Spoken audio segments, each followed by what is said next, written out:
Hello, everyone, and welcome to the 9th of 10 events that Equality Bahamas is hosting during this Global 16 Days campaign, also known as 16 Days of Activism Against Gender-Based Violence. As you probably already know, the theme this year is domestic violence at work, and the 30th anniversary theme for the campaign is femicide. So we've been largely focusing on those issues over the past few days. And in those conversations, one thing that has consistently come up again and again and again is the question on data and research. Where is the data? Where can we find it? If it's not out there, can we create it? How do we dig it up? What do we do with it?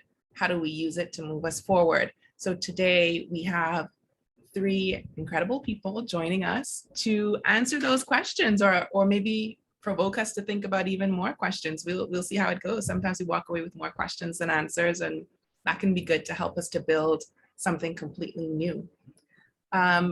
During our time together, you're welcome to interact in the chat. You can also unmute when we get to the portion where we open up for fuller questions and comments, ideas, provocations, whatever. Just in doing that, ensure that you remain respectful. This is a pro-woman, pro-trans, pro-LGBT, pro-Black space. There will be no racism, misogyny, sexism, homophobia, xenophobia, transphobia, ableism. None of that will be tolerated. There won't be any warnings. Once you have a problem, you're out, you won't be back. Be nice, be respectful, and again, welcome. So I'm gonna ask our planned participants here to introduce themselves. Let's go in the order: Aneesah, Melissa, Eugenia. Okay. Good night, everyone. Hey, Alicia. Thanks again for inviting me to participate in your series. My name is Aneesah Abdullah. I currently serve as the UN Country Coordination Officer for the Bahamas, supporting the UN country team in a range of issues and priorities, including those that involve advancing the rights of women. Prior to that, I worked in the Office of the Prime Minister, addressing social inclusion issues, and before that, in the Department of Gender and Family Affairs, particularly during its transition from the Bureau of Women's Affairs, focusing on gender-based violence issues. And we'll get into that through the conversation. Over.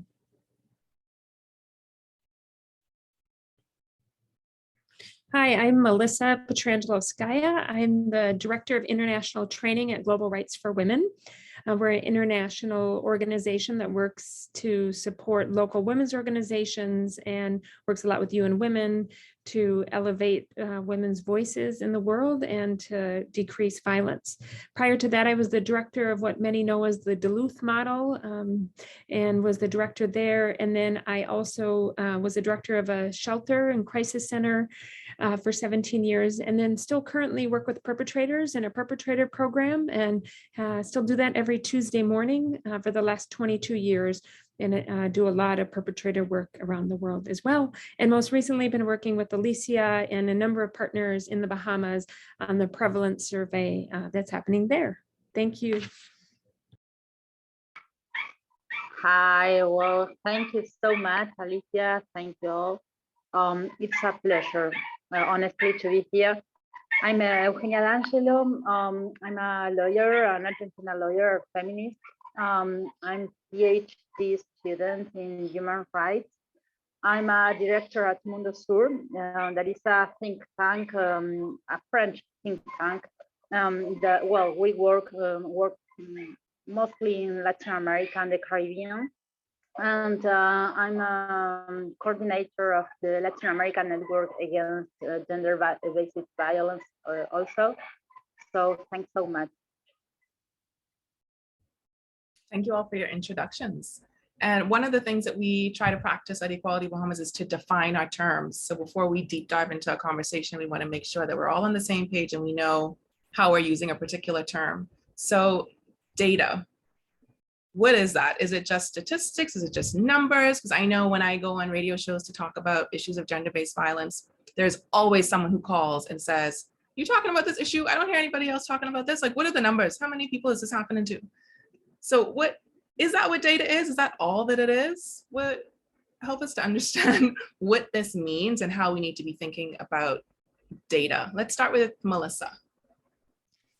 Yeah, so this is the thing, that this concept of data tries to be sort of this motivator often for people who have money to decide how much money they should give for a number of initiatives. But, generally sort of what we know, it's a representation of women who it was safe to speak up. And what it doesn't include is all the women who, for a whole host of reasons, it wasn't safe for them to be able to speak up when asked. And so it's a possible representation of the number of women in any given country. For example, in the Bahamas, there's the prevalence study that's happening right now. And for the first time ever, a number of women will receive a literal knock on the door or their phone and sort of asked about this. And so we have to be careful to how we think about this and generally what we know. We know that oppression of women still exists in the Bahamas and other places in the world. And so we know that it's happening and it's a social problem at a great cost to women's lives and well-being. Anything to add, Eugenia? Well, yeah, I was thinking that, about your question, that, I don't know, when we are talking about data, we are talking actually of a lot of things, Thanks the invention, if you want, of computers, people have used the term of data to refer to computer information, and this information was either transmitted or stored. And I know that, and I think that there are a lot of definitions about data. So when we are talking on, when we think about what is data actually, data can be text, can be numbers, can be that could be written or on papers, for example, or can be bytes, inside the memory of electronic devices, or it could be facts that are stored inside a person's mind. So when we are talking about data, we are talking about all that. We are talking about information that is but we are talking about a lot more than information, and it could be really different kinds of data that for our project and to really answer some problems that are really important, that we are going to talk about that. We need data. So Thank you both for that. And Aneesah, you're in the Bahamas. How do we look at data here? So first, I just want to add to what Eugenia said about data and how that comes in different sources, right? And I think that's something that's a starting point there, because are statistics the only valid data sources if we don't have numbers? And she said that, I mean, it could come out of drawing, community mapping. It's a valuable source of data. And I think about it like cells as building blocks of a human body, but building blocks of a body of knowledge. And it informs, the different nuances linked to GBV. Now, our relationship with data in the Bahamas, particularly as it relates to GBV, is very interesting. We know that with the administrative data that's collected by the Royal Bahamas Police Force, the types of GBV that's focused on, it's limited. And as Melissa said, not everyone is going to be reporting. And it is so, I mean, there's a dearth and it's a poor reflection, I think, of the extent of GBV in the country. And we know that through our interactions, Alicia, with individuals in the community, our peers, our friends, relatives, we know how prevalent it is. And again, this drive to have numbers to bear this out, it could be counterproductive, with people shrinking and pushing away from that. And again, we need to understand that, one kind of data source isn't the only valid type. So I like the trend towards non-traditional data collection methods. And we see that more. And the idea, I think, is for us in the Bahamas, where we need to go, is to synthesize this data, regardless of whether this is police data, whether it's UB data, whether it's a crisis center collecting data. There are certain things that overlap, certain dimensions of that data that overlap that can give us deeper insight. But I think what we don't do a lot of is go beyond the descriptive statistics. I don't think we look at those relationships and try to understand the scope and nature of GBV in the country. And again, as you know, data, our relationship with data seems to be moving in the right direction through the creation of the National Statistics Institute and an express focus in the legislation on gender. And for me, the Sustainable Development Goals, which includes gender equality. So that's explicitly stated there. We don't know what that means. We don't know how this is going to be operationalized. None of that is there yet. I think it's a step in the right direction, but our policies, even if the evidence is there, it's not necessarily going to spur us into action. And this goes back to the data that was collected through the GBV task force. And again, those were multiple sources, but it was a rich, rich compilation of data. And these are people who have been in the field for decades. And we know that that wasn't implemented in quite the way that it could be. And we're talking about femicide, right? Defining femicide in our context is also something that has been viewed as something problematic. So, and it's not only, it's concerning for me when it's among people who are supposed to be advancing these issues. So when we talk about, well, how can we say that she was killed because she was a woman? How can we say that? We can't prove that. And one of the recommendations that came out of the GBV strategic plan is still there, is the creation of the observatory and that data and research element of it. That hasn't been operationalized, but I think, well, I know the thinking behind that is with that information, we can create appropriate interventions. And for us, if policymakers aren't necessarily creating a culture where policies are evidence-based and using multiple sources of data, we're going to continue in the way we have with, a jagged kind of approach to development, and particularly with the way we respond to gender-based violence. And Aneesah, you brought up the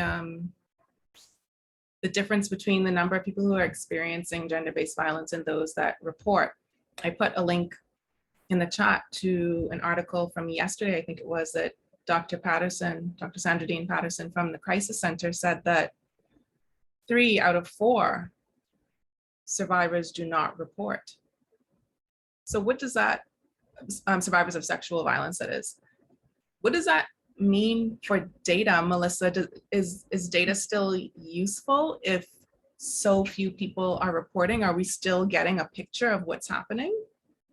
Yeah, so, right before this, I just was in a focus group with women who've had contact with the police. And one of the things that's really interesting is that what women said, for example, is that their lack of trust for the police and their previous experience, they're not reporting anymore, right? So what you often find with data, so let's just say, in the Bahamas, they report the number of women who've had contact with the police. That tells you nothing about the quality of the contact, right? And so often what we report on is these outputs as opposed to what's happening in the experience. So much more of what needs to happen is to gather women, right, in groups and say, tell us about your lived experience, and then tell us about your engagement with institutions or lack of engagement and why, right? To understand that. And with these women I just met with the last couple of hours before coming here, they just said, my previous experience is that I'm not going to do it anymore. Or with my friend, I'm never going to do it anymore, right? I don't trust that institution. And so in part, what we have to learn from survivors is when you need resources for safety, who do you go to and who do you trust? And that will help us understand about the quality of the experience and who they consider a resource in their communities. And it's this sort of output data we have to put, it tells us some information, but very limited information.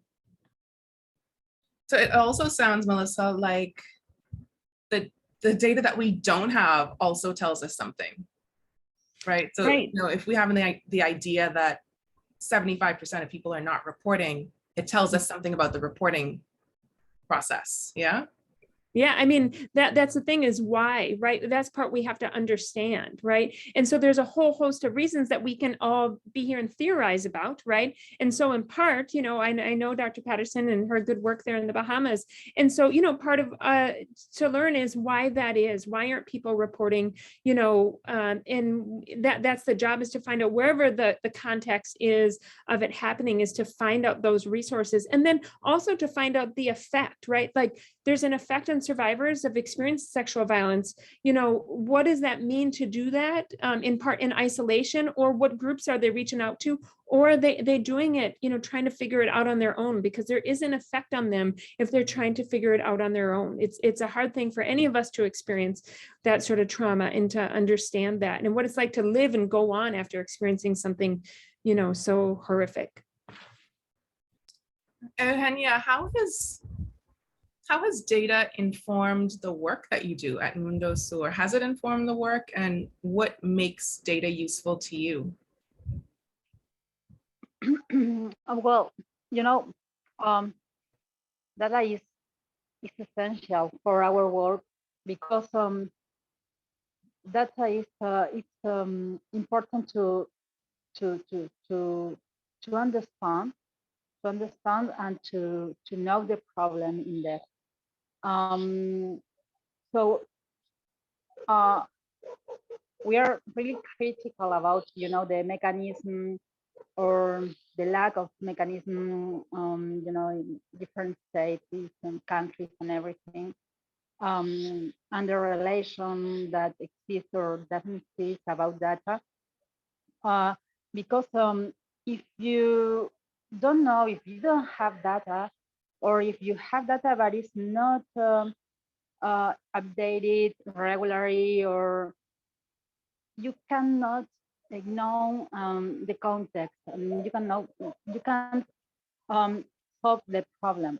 So we have a project that is called Mapa Latinoamericano de Femicidios, and we work with data, with data, and we are, how do we work? Well, we first of all, we contrast the information that is from the different.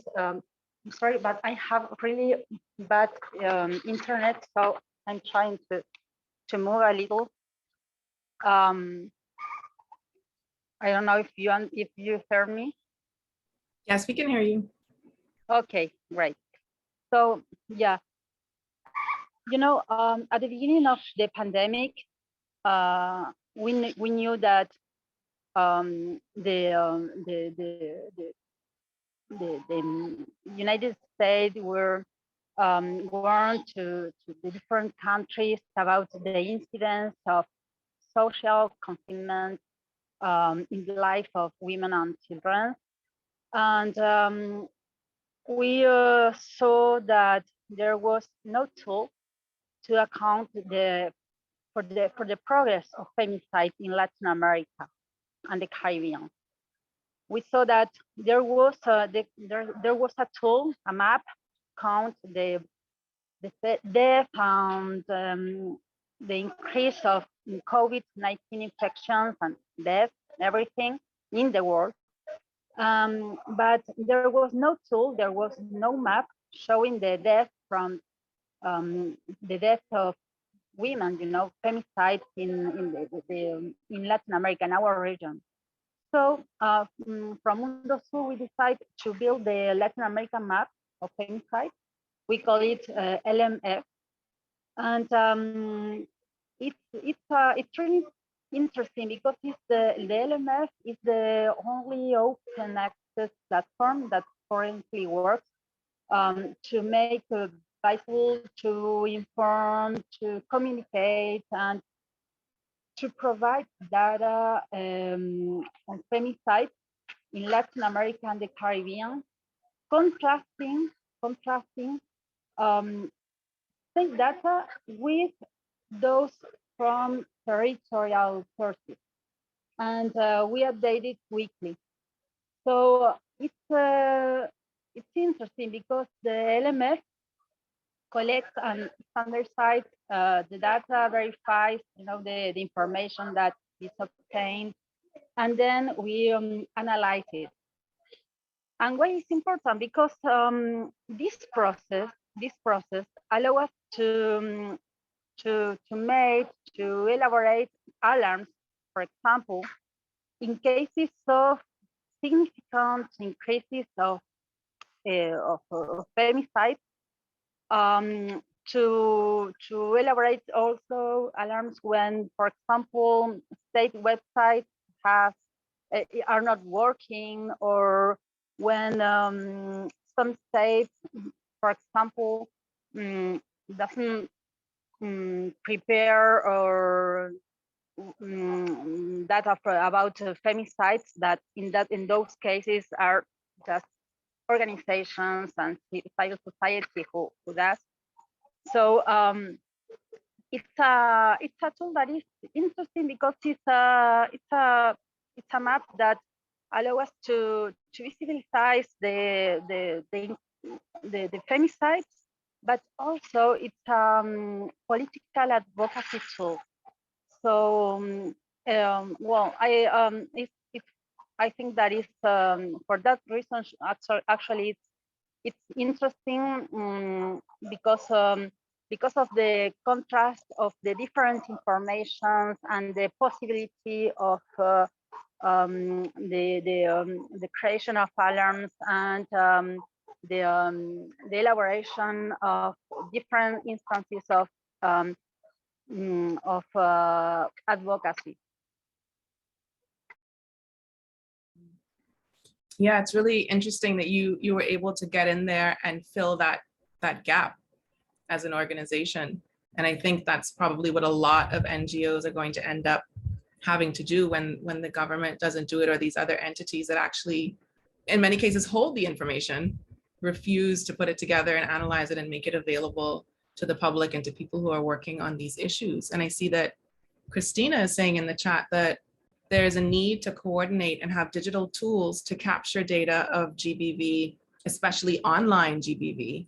And data is very important to inform the protection and preventative strategies. Aneesah, any thoughts? No, I absolutely agree with that statement, particularly the point about it's critical to inform the protection and preventive strategies. And again, every time we have these conversations around GBV, it's almost like, we're preaching to the converted because everyone else is just ignoring what's right in front of them. Do you know what I mean?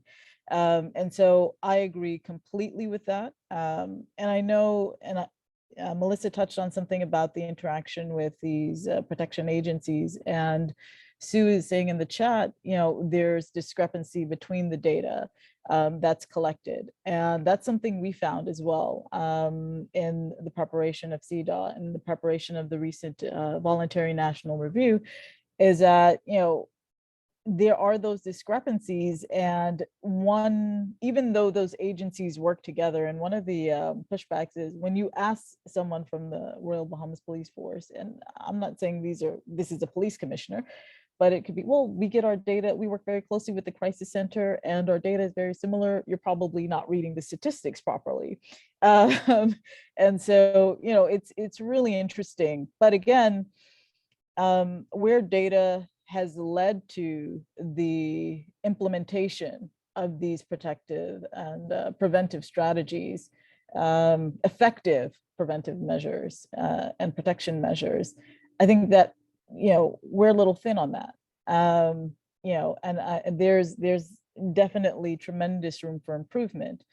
One of the things that we tend to do, and you're absolutely right, data is great as an advocacy tool, but only where this issue matters, and you have some, we recognize it as an issue. Gender-based violence is something, and it comes up in conversations with, again, with groups of people who are leading on this issue.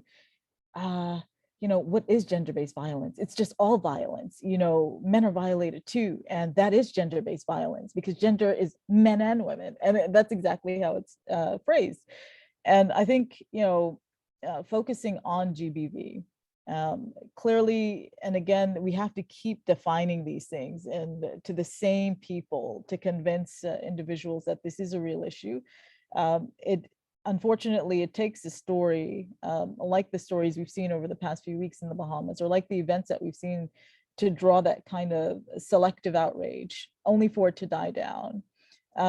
Is data going to be the only thing to get the decision makers in society moving? Is it going to mobilize resources the way we need them mobilized to address these issues? We're having this conversation with the premise that there are gaps in the data, but the data that does exist is, it's staggering enough for us to be hopefully jolted out of our complacency. And I think still, we view these events, we view Bella as extraordinary. We view the lady who was brutally run over by the vehicle as something extraordinary. We view incidences of gender-based violence as extraordinary. You mentioned social media or just online violence, wherever that appears. Big data exists for us to be able to track that if we were interested in monitoring that and responding to that. If we're shrugging off physical and sexual abuse with the evidence in front of us, I think just us as a society prioritizing online violence and taking that seriously, we're away from that. We're quite a ways from that.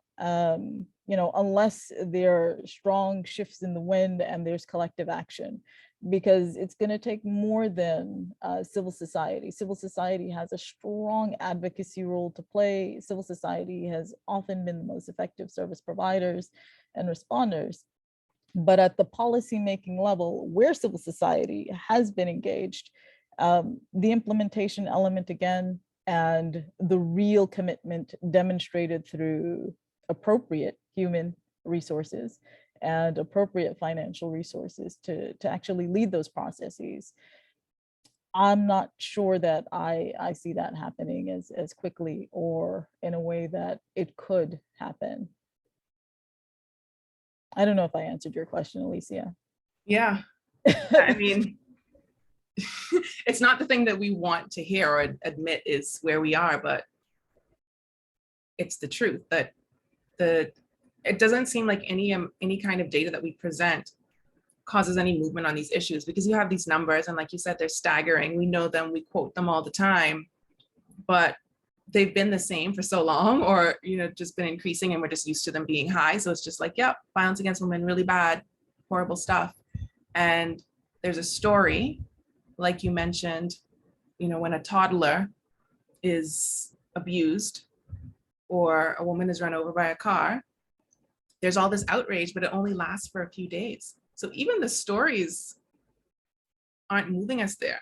So Melissa, what do you think about this? Is data more of a tool for us as advocates, as NGOs, maybe as government, and not the best way to engage the public and to mobilize people to push for action from governments? Is it just not good for that? Well, I think it's part of it, that's government pretty much, looks at data, of course. But I think the other thing about it is what is it's also a testament to the inequality, right, that exists in our societies, right? So when you have mostly women experiencing it, right, you have few women in powerful leadership positions across any country around the world, you know, it's a testament to what's of interest of any sort of, you know, political leader. And, you know, I think the other thing that's always really interesting is that, you know, the inequality that's a part of the violence that a lot of men don't want to admit that they contribute to it. You know, all of us contribute to it on a continuum in some way. But the other thing is that what we're looking at that we don't need data to prove is that, you know, the work of those who are sexually violent, those who are, you know, cause intimate partner violence is also to look at them. And so often what the data is looking at is victims. And in part what we know about perpetrators of domestic violence, intimate partner violence, or of sexual violence is that it's the tactics of the oppressor, right? But in the family scale and in the intimate relationship.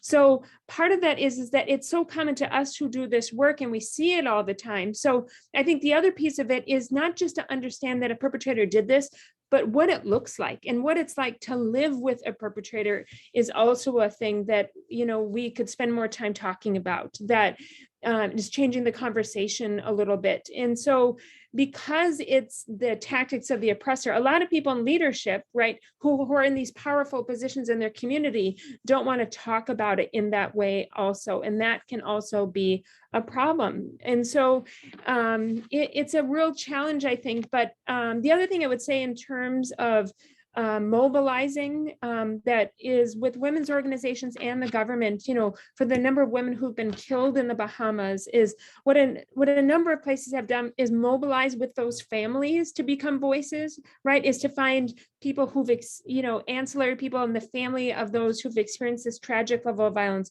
is to help raise their voices, right? In some way, you know, coming from Equality Bahamas, Global Rights for Women, you know, you go speak with a political leader, they kind of expect what we're going to say, right? It's different when it's the family members or the community members. So in part, it's our role and our job to create, you know, sort of advocates to be speaking up about our issue with us. That's also a big part of our role, is mobilizing those other voices who've been affected by this, you know, in our communities. Yeah, that's a great point. And it's something that I think Keaton Regis from Trinidad and Tobago joined us last week for a conversation about the role of different communities in helping to end gender-based violence. And she talked about the fact that communities, whether they're families or faith-based groups or workplaces, there's always something in common, and you can use that commonality to make a connection, to talk about these issues. Yeah. And your goal isn't antagonism, but to get people on your team, to get people to help you. And I think you just kind of made that connection there as well. Yeah. One other point, sorry, Alicia, I just want to say just about perpetrators, you know, is having worked with them, one of the things that we've asked them is that, is when they've gotten in trouble, if they have, or if the police even just showed up at their door or somebody found out, we've asked them pretty consistently is, you know, when somebody came into your life, whoever it was, the government or whoever, you know, tell us about when your family members or friends found out about it. What did they say to you? And mostly what perpetrators tell us is they say nothing. Right. And so that's the other side of it, is that perpetrators don't live in a world or in a community where they're held accountable by their community. For the most part, perpetrators' lives don't change after they perpetrate violence. Right. So that's the other part of it, is that if perpetrators don't experience accountability from their family, from their friends, from their government, you know, that's also not going to stop. And so that's the other sort of side in which we have to look at this, is how much accountability or impunity do perpetrators experience where they live. There's something else I'd like your take on, Melissa, that keeps coming up, and it's around justice and what justice looks like for a survivor. Because when we hear these stories and people get angry, they start talking about, you know, we need longer, harsher penalties. We need a sex offender registry. And it's very focused on punishment, but not a whole lot on preventing this from happening again, from not really focused on what the survivor needs to be able to heal and to be able to move on. And I know that you engage survivors, but you also work with perpetrators. So how do you, like, it almost seems like two opposite things. Like, who cares about the perpetrator? Like, just put them in a hole, but they're still a part of our society. Mm-hmm. Yeah. So in my experience, most victims don't want their survivors in the hole forever. First of all, many of them have children with them, and they're going to have some sort of interaction. They want them to be a good parent, you know, for the long term, for their children's sake, mostly. But, you know, there's this real sort of demonization that happens of perpetrators and a dehumanizing of them in a way that survivors don't want. And so part of what we've done as governments around the world is set up a justice system that we think, you know, is the thing to do, that's mostly based in punishment.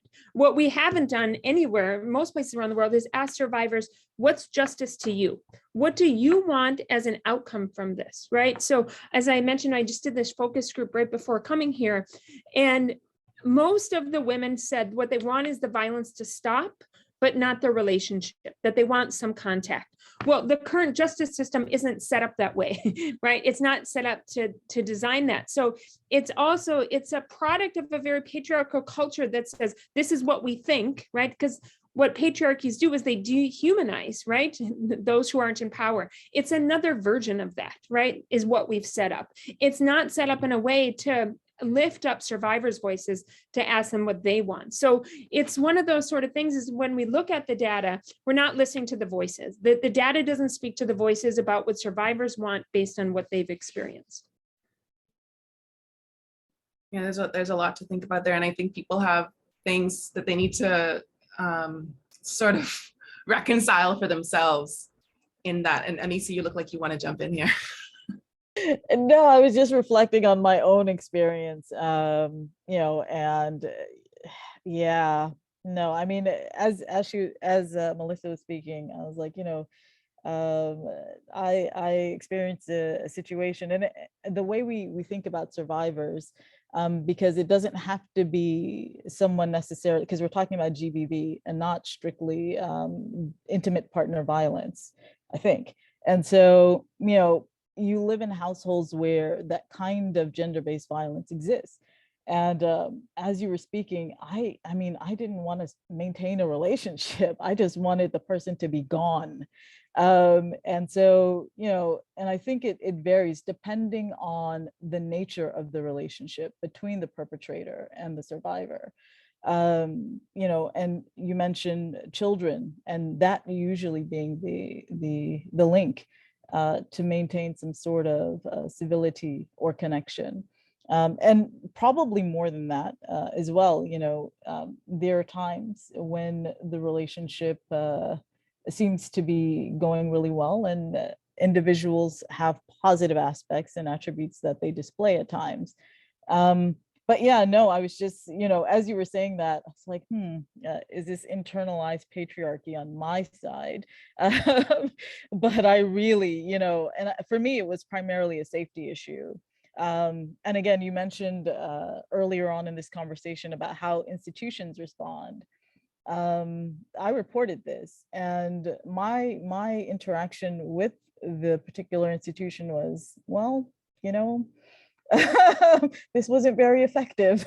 Not sure, you know, it wasn't encouraging at all. And I'd made up in my mind that I'd have to take a position of being prepared and hypervigilant. And so that was the effect that had on me. But no, that's what was going through my mind as you were speaking about survivors. And I think I don't know if you were focusing on intimate partner violence specifically, or gender-based violence across the board. So yeah. I might have been responding to something completely different. Yeah. Yeah, I was thinking about intimate partner when I was giving that particular example, because I was thinking about those who have children. But yeah, thank you for that clarification, because our focus is broader. But yeah, I mean, Aneesah, I think also kind of what you're saying is that, you know, I've reported a sexual assault against myself. You said you've reported something. We got included in the data, right? But I've never been asked about the experience with that institution and whether that was a good one. I can tell you it wasn't, right? I even hesitated reporting it, having doing this work. So, you know, I think that's sort of to what our point about what we're talking about is, it talks about the numbers, but not the experience with the institution, and frankly, whether they helped at all, right? I mean, you know, looking back, that's the question is, did it contribute to the safety and our well-being? For me, the answer to that is no. And that's the answer to that is no for too many survivors of any sort of gender-based violence. Yeah, and we're talking about sort of having the stats, and maybe some of the stories, but not necessarily having information on what the experience for the survivor is like. And I know we get lots of stats out of Latin America. Like they've done a really good job of making sure that people understand these issues, and even using the term femicide. I think it's probably most widely used in Mexico and other countries in Latin America. Eugenia, how did you get there? How did Latin America get to the place where it could name these acts in a way that makes it very specific and makes it clear that it's a gender-based issue? Well, it was, as you know, it was not easy at all. But for that and for everything that are you talking about, it is necessary, and it was necessary to still working, with the whole feminist organizations, and that is a thing that I think that the pandemic and the COVID-19 give us, because for example, even if it was really difficult for a lot of women, ties and everything, because of the violence, domestic violence, or mostly.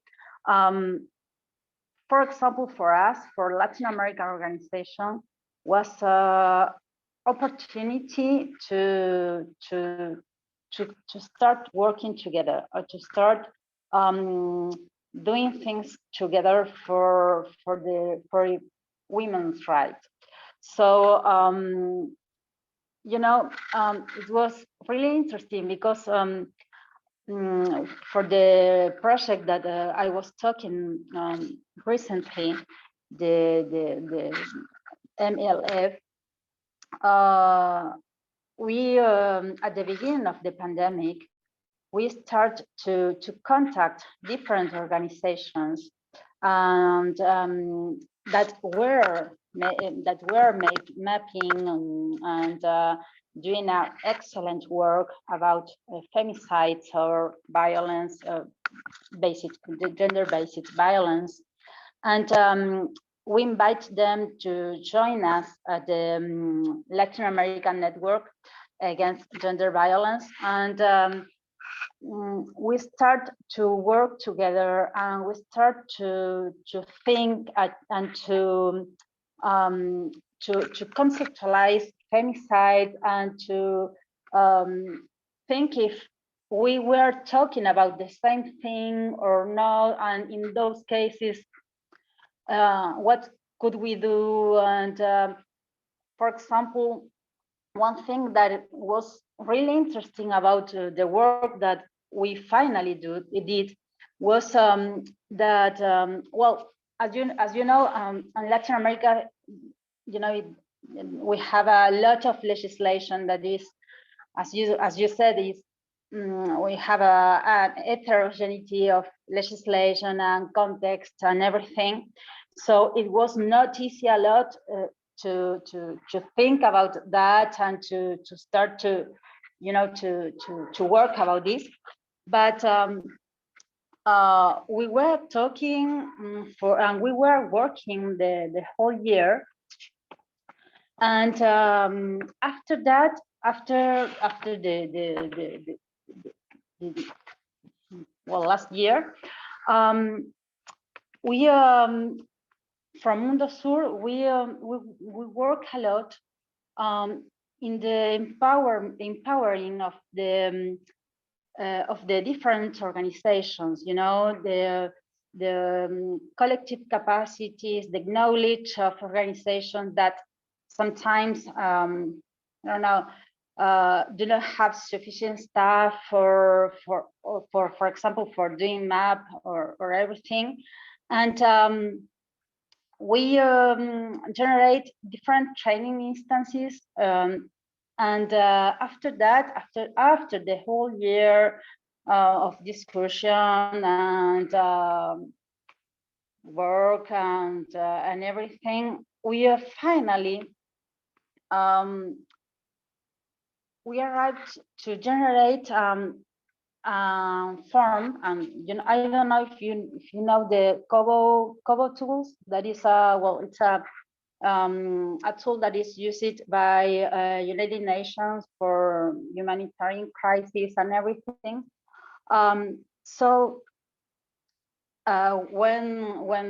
different organizations that are part of this project, that are organizations from 8 countries, so they are from Argentina, Ecuador, Guatemala, Uruguay, Panama, Colombia, Chile, Puerto Rico, and Guatemala. We elaborate together a single form with pre-analytical fields that allow us to record more information for the different cases of femicide. Why? So we have in that form, we have different, some mandatory information and some optional information, obviously. So in this way, we are working on that for that the different organizations use a single methodology in the monitoring of case of femicide. And it's really important finally, because in that way, we can analyze the femicide in different contexts. And we can analyze, for example, the intersectionalities and I don't know, disabilities, or I don't know, ethnical or different intersectionalities that that allow us to analyze and to think about possibilities and to try to propose different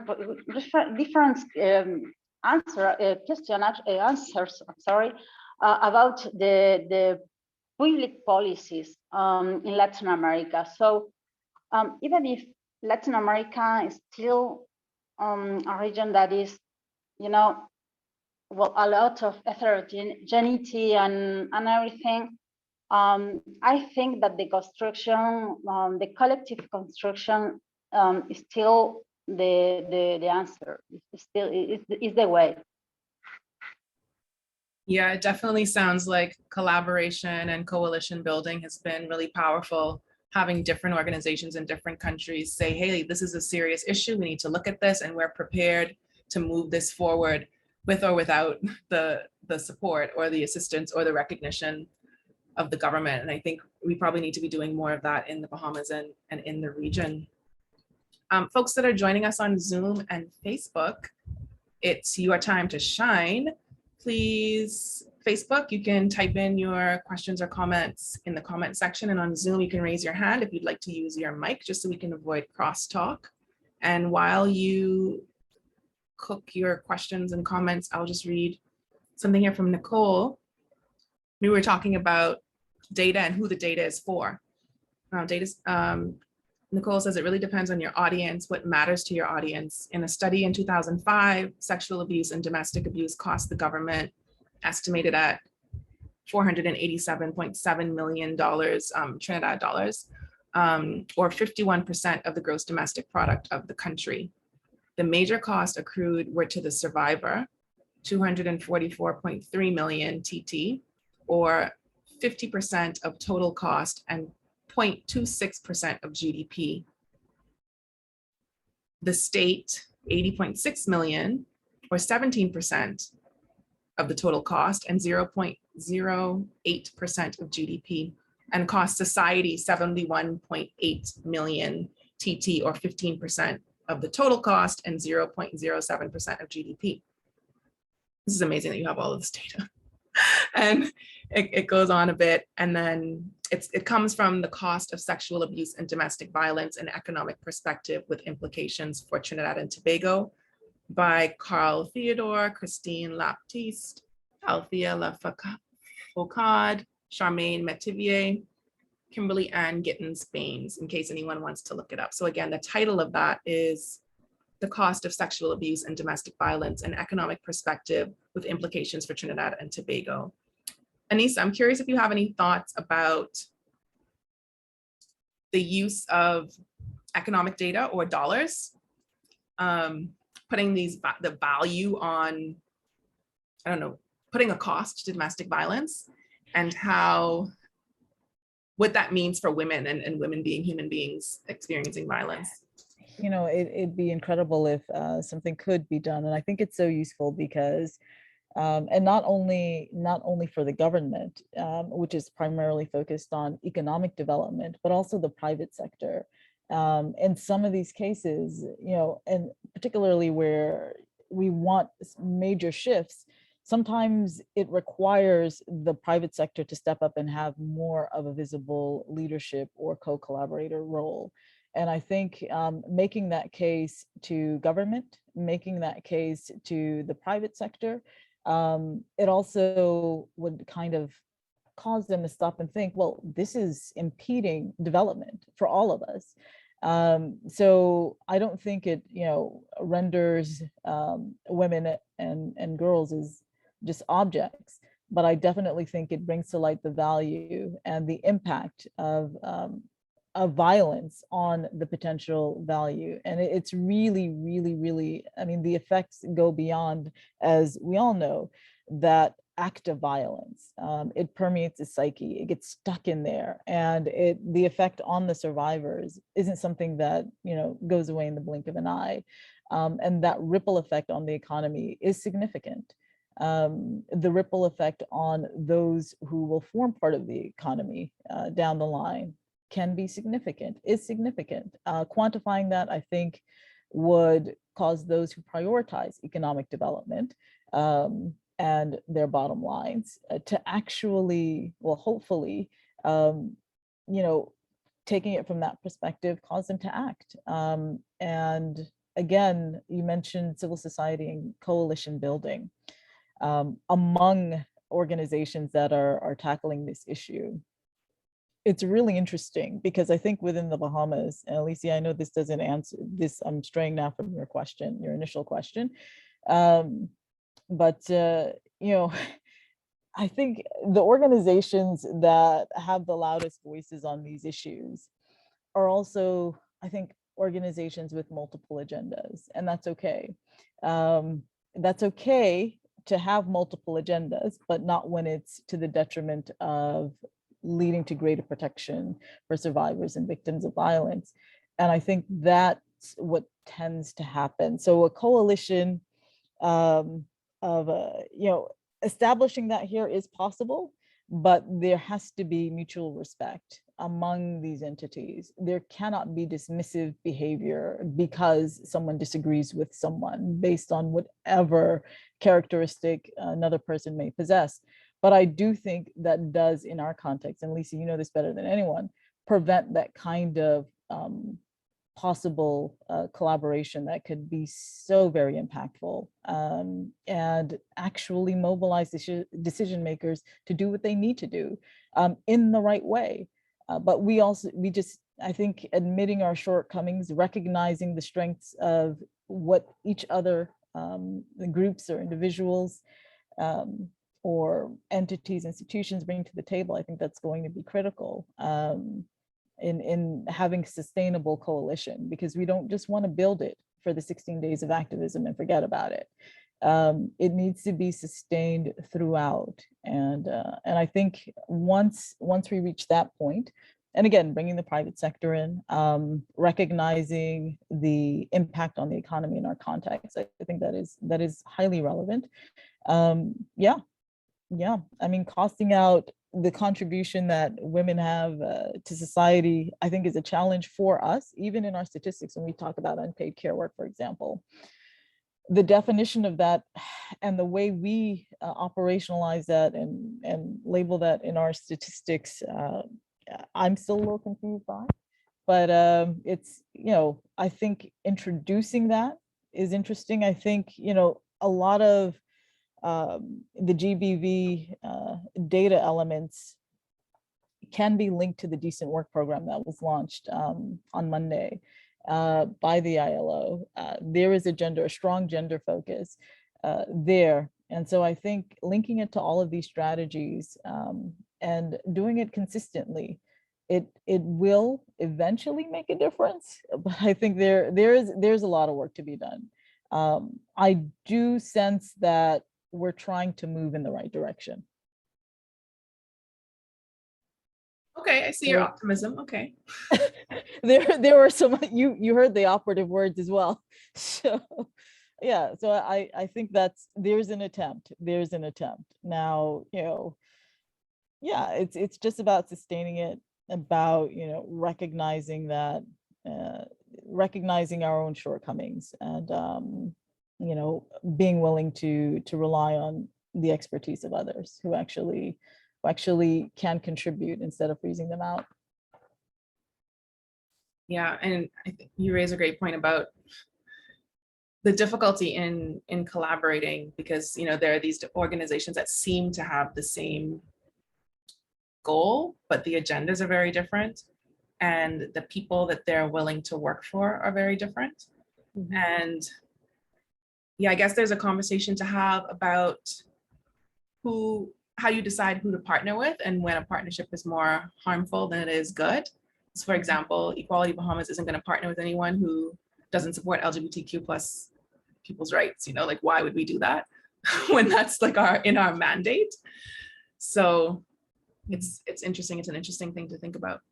And Aneesah, my little sort of inside joke is that if you ask me, do I want to facilitate a collaborative meeting with partners or a perpetrator program, I'm always going to say the perpetrator program, because it's a more workable group in many ways. I've experienced that, there's a different sort of ego that comes, and a sort of sense that I'm right, that comes in those collaborative meetings. And there's more similarities than differences in those meetings oftentimes.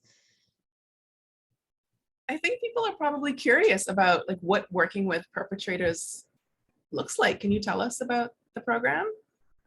Yeah, I mean, one of the things, and I can send this to you later, Alicia, but we allow people to observe because we're a teaching organization. So if you'd like to ever observe a perpetrator program, because we teach facilitators all over the world, we allow observers. We're one of the few programs that allows that. So yeah, people, we can send you that link to sign up to observe. But we're dealing with belief systems that get culturally supported in their family, in their communities, in their work. And, I'd say a lot of men perpetrators don't want to give up that sort of support system. And I think the thing with collaboratives too is that, they buy into the men's sort of story about things, when the group of women I just met with, she said, some days I could take them and other days I couldn't, right?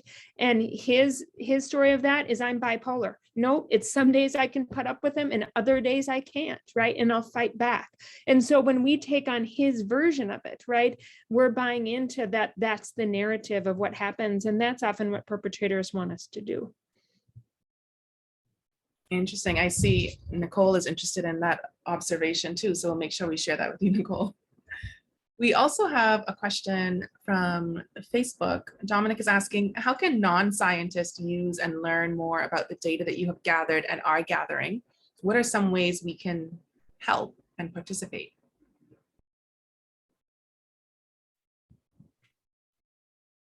Well, you don't have to have a PhD, I would say, to gather information. That's the other thing, as a person with a lot of graduate student loans, I value that education, but, I think the thing I always sort of say, Alicia, is about when you can gather women's voices, and if you have a platform, it's our responsibility to share those experiences, even if you haven't experienced the violence yourself.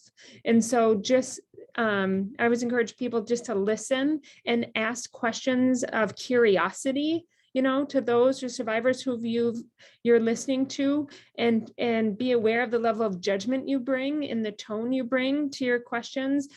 Genuine curiosity is just that. It's one that inquiry that, from a place of love, not from judgment.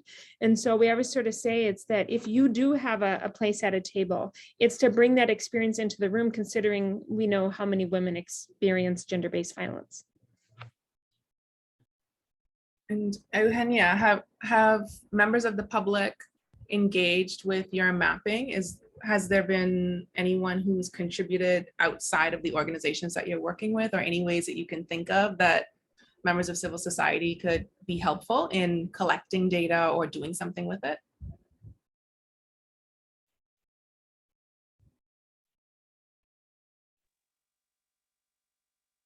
I'm sorry. Could you repeat, please? Because I'm not hearing. Sure. With the project that you're doing with Mundo Sur to map femicide in Latin America, is there anything that you can think of that members of the public can do to help to collect that data or to share it, or just to help in general with data for people who aren't like experts in research and analytics? Well, as a part of our work, we compare, the state portals of 13 Latin American countries and Caribbean countries, obviously, and well, was bad news, obviously, because well, first of all, there is not intersectionality information. So it's not the information or data is not accessible for everyone. There's some portals or some websites that you cannot access if you are outside the national territory, or for example, that is the case of Chile, for example. And there are other problems too, for, I don't know, there is a lack of it's a lack of standardized protocols and mechanism for the collection, for mapping and everything. And also there is another problem, that is that people who is doing that work in Latin America normally is not trained in gender. So there are a lot of problems where states could work, for filling gaps and everything. And so I think that there is a lot of work to do. We are thinking, we are trying to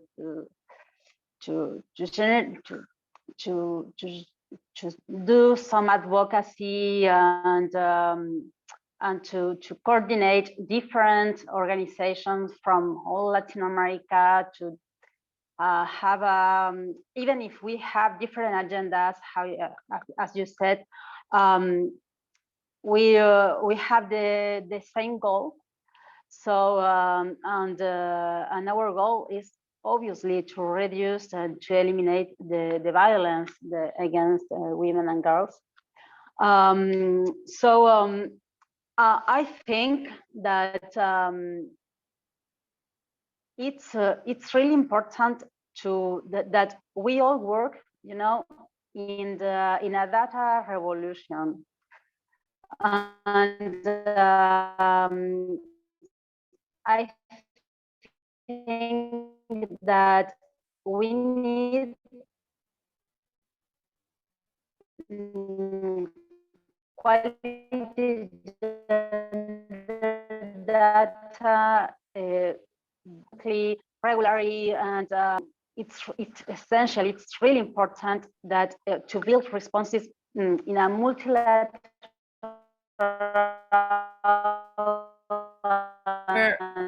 We're losing your audio there, Eugenia. Multi-actor way. So I think that, I'm sorry, you hear me? I can hear you now. It was getting a little choppy. Yeah, I know. I'm really sorry. I don't have electricity today, so I'm just doing, well, I'm sorry. It sounds fine now, though, so you can you can go on. Okay, okay, great. Well, no, I mean, I just I think that if we want to change something, I'm optimistic too. You know, I think that we are doing, even if I don't know, we have a lot to do, and it's obviously, I think that we are doing a great job. But we still we need to still working in a gender data revolution, because for me it's really important data, not just for organizations, but also for countries and for states, because if we don't have data, we cannot know the problem, the complexity of the problem and everything. So we have to work together, and obviously including civil society groups, but not only like as data users, but also like as a producer, or even, yeah, not even like just users or producers of data, but also as advocates for more and better data. So I think that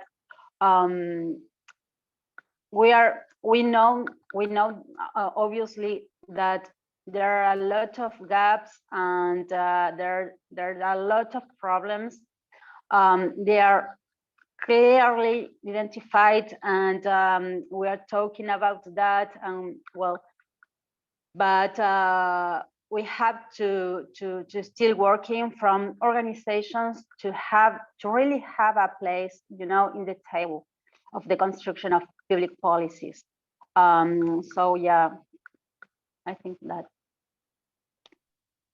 Yeah, so it sounds like people on the ground, sort of ordinary citizens, can help by pushing for more data, for better data, for access to it, and probably even helping in the presentation of it and interpreting it for people who are afraid of numbers or don't want to sift through huge, you know, really long documents that are really dense and have really big words. Sometimes it's just space for people to turn that into graphics that are easier for people to look at and digest.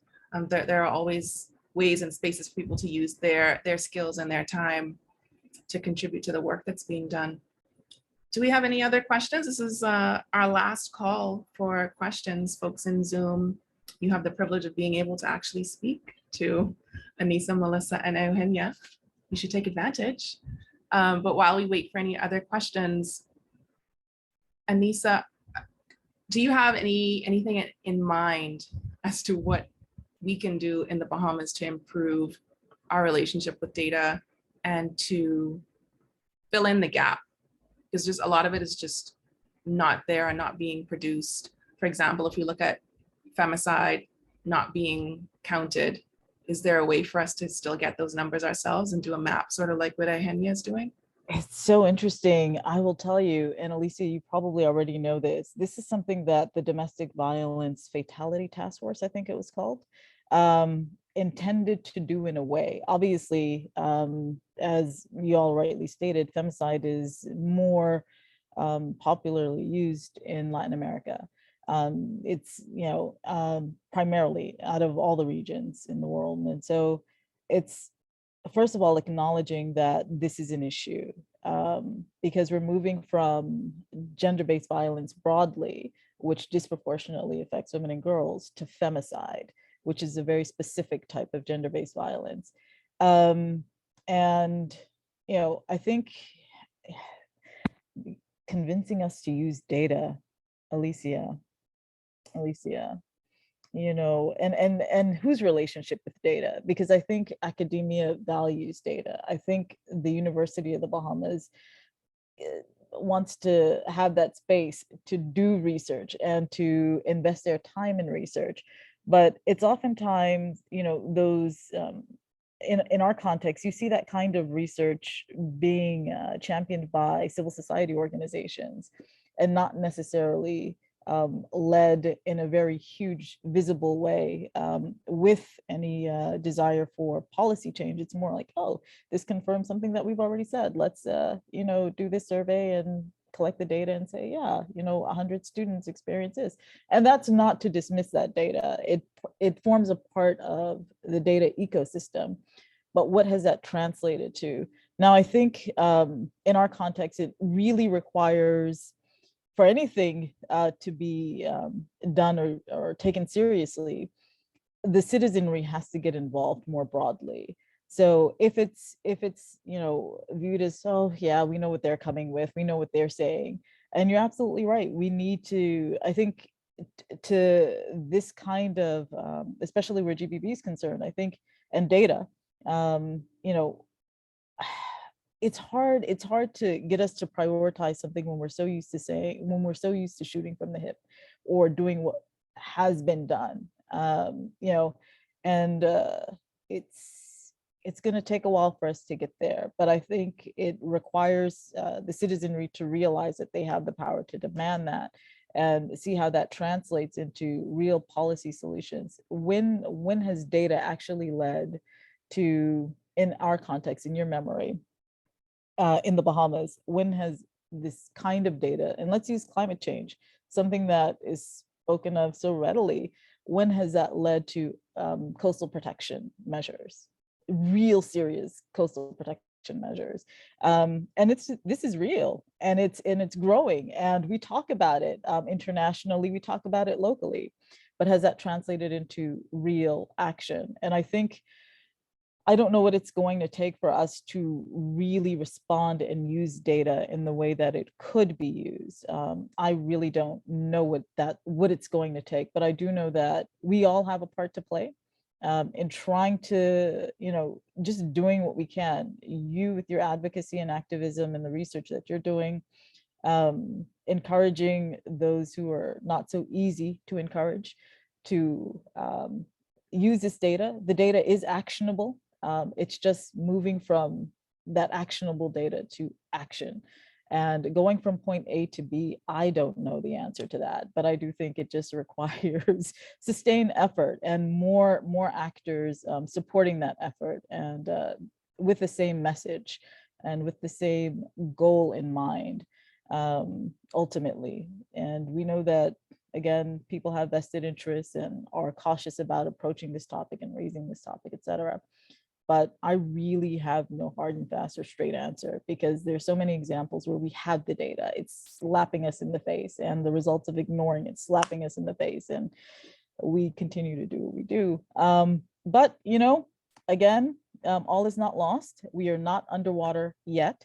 So let's see. And I think having conversations like this and having conversations within communities, and a lot of people are working on these issues and using the data they have, and data doesn't necessarily have to come from statistics. And you can capture data and reproduce it that way, but lived experiences inform the way you collate that information, however you do it, and share that and mobilize at a granular level within a community, even if it's just a block or a few blocks. It's just showing how, demonstrating that data can lead to real change. And it's not that we have no data. That's not the issue. It's just how do we encourage and inspire individuals to act on it? I don't know. Sorry, Alicia, I can be more helpful. No, I think you made a great point. What's really sticking with me is your point that we keep using, I guess, research methods to prove things that we already know. So we're not taking it that step further, and it's linking to what Melissa just said in the chat, that collecting data is also very expensive. In our field of work, we cannot wait for researchers to say we should do it before trying to be innovative. And so the thing that sticks out to me is innovative. Like, how do we do something different? How do we move us forward? How do we imagine something better and then figure out how to use data to get us there? So one of the things that we do at Equality Bahamas, because we don't have outside funding, right? Everything is volunteer run. It's all of our time and whatever money we can throw at it. We've been doing a lot of community sessions, bringing people together, sort of like focus groups, and going through processes of identifying problems, naming the problem, figuring out where the problem came from, asking why, and then figuring out how we build a solution to that bottom why and what people think. And we come up with things that we didn't know before. You know, last year we had the process of developing community sourced recommendations, policy recommendations to end gender-based violence. And it was through that we heard from survivors that, no, the increased penalties is not going to help me. That's not what I want. I want to be able to heal.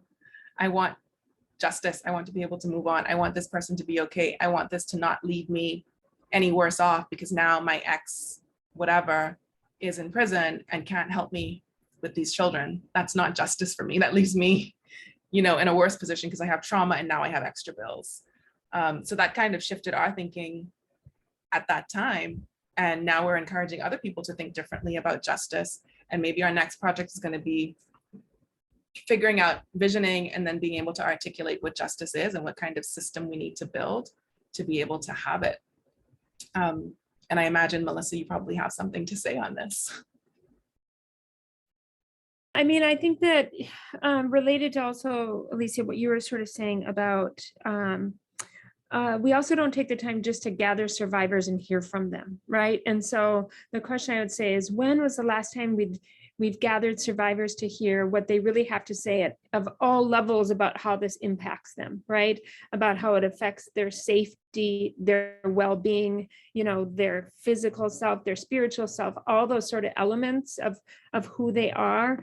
And so in part, what we're trying to do, and we're working on this with the UN Women Headquarters Office, is we're working to help communities, programs, UN Women country offices to think about how to do what we call safe consulting with survivors.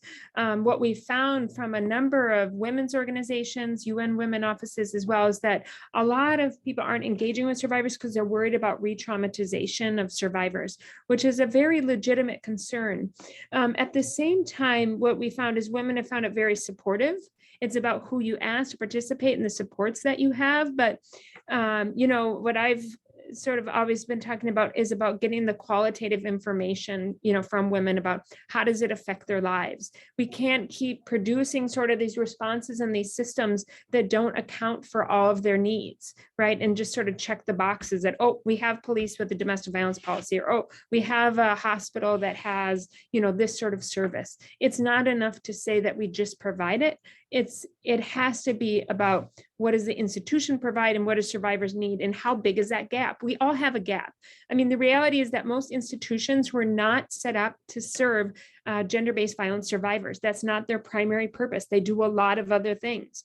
Our responsibility is to reduce the gap between what institutions provide and what survivors need. And what I'm saying is that you can get a lot of smart people around the table, right? So like if we were all in a collaborative, it's not enough for all of us to share our ideas. We will miss things for sure. And so our responsibility is to hear from survivors in terms of what we can provide for them and what will meet their needs. Absolutely. And I think that's a great spot to end and a great thing to meditate on, you know, as we leave, because we started off talking about, you know, how important data is and how we're going to use it. And we sort of come around to the point of, well, who is the data for? And who are we using it to serve? And how can we do something beyond proving what we already know through our own experiences and through our own work? How do we use it to create something new? How do we get into the space where we're actually being innovative and thinking about the solutions? So perhaps we're walking away with more questions, but they're better questions, I think. I think they're better questions than we started off with. And we can go in many different directions to start to chip away at these issues that we've raised and build solutions and not just get mired in the struggle, because the struggle is real, but the solution can be real too if we can envision it and focus our work on moving in that direction. So, you know, I thank all of you, Aneesah, Melissa, and Eugenia, for being here and for sharing your insights and your thoughts and your ideas and your questions and challenging us to think differently about research and data and how we use it. And thank you to the folks who joined us here on Zoom and who are watching on Facebook, and those who will eventually watch the recording on Facebook and YouTube. Thanks for joining us, and feel free to send your thoughts if you have ideas, If you want to get in touch with anyone, just let us know and we'll see how we can make the connections. And before we end this, take a minute to look at the chat because we've dropped some links and there are some interesting comments there that you might want to have a look at. We have one more event left during 16 Days of Activism, and that is fostering a culture of human rights with Gaynell Curry, who is a human rights expert who has worked for, I think, about 2 decades at the United Nations in Geneva and maybe also in New York. So she'll be in conversation with Lauren Glinton from Equality Bahamas about what human rights are and how we can actually respect them, believe that they're a thing, because apparently in the Bahamas, they get equated to all kinds of different things, and how we can actually create a culture that supports and promotes and moves in the direction of human rights. That should be a really interesting conversation on Thursday at 6 p.m. EST. And to register for that, you can go to tiny.cc/16days912. And I'll put that in the chat for folks who are here. And with that, again, thank you for being here. And hopefully we will see you again on Thursday. And of course, we expect to see you beyond 16 days because this is 16 Days of Activism, a campaign, but we are activisting and advocating and challenging and creating new things 365 days a year. And this is sort of a starting point to help us to figure out how we're going to strategize and what kind of work we're going to do in 2022. So please join us for that too. Thank you and have a good evening.